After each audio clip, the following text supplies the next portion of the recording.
Yan ang dahilan kaya nawala ang lamig ng aircon, mga kababayan.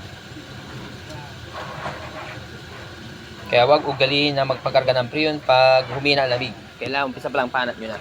Ano mga kababayan, yung compressor na may leak kanina. Ayun o, okay, so alright na. So pinasura natin ng 260 PSI. Yan, okay.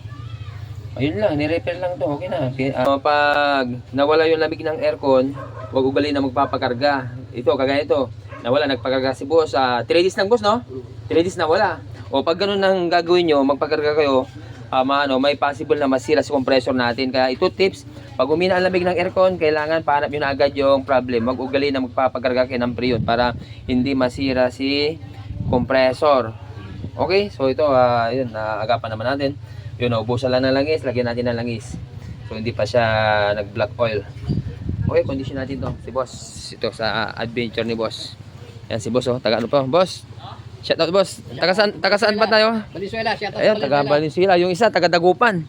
Shout out sa Valenzuela. Ayan Palalamigin namin niya boss yung adventure nyo. Gusto ko happy kayo. Yes, sir.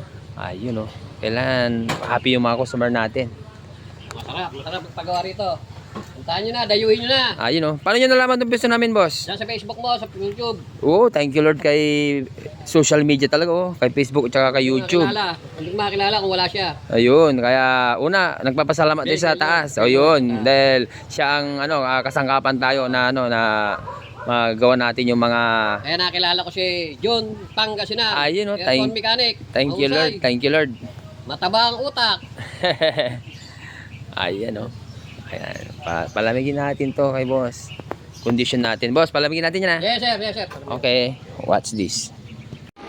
Boss, automatic na boss Iyan nyo nga boss, double check nyo nga boss. Tingnan natin kung okay na sa inyo, kung papasa na sa inyo yan. Tingnan nyo lang boss.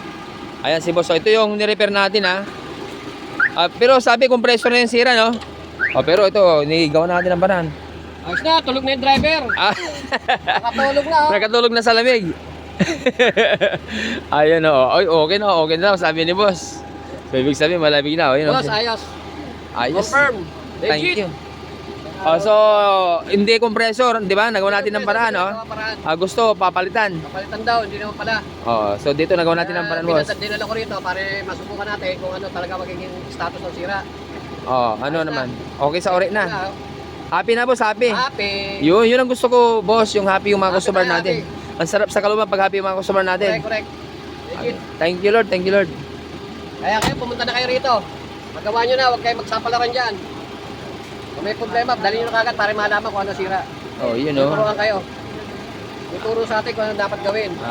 Di ba? Natututo si na boss kung ano yung mga talagang pinapakita natin dito. Saka pinapaliwalag natin boss, di ba? Yes. Yan, nakikita nyo yung mga trabaho natin. Gawang may pag-ibig boss. Yes, gawang pagmamahal. Ayun, yun ang importante sa lahat. Alright boss, alright. Okay, thank you Lord. Okay na. Ayos.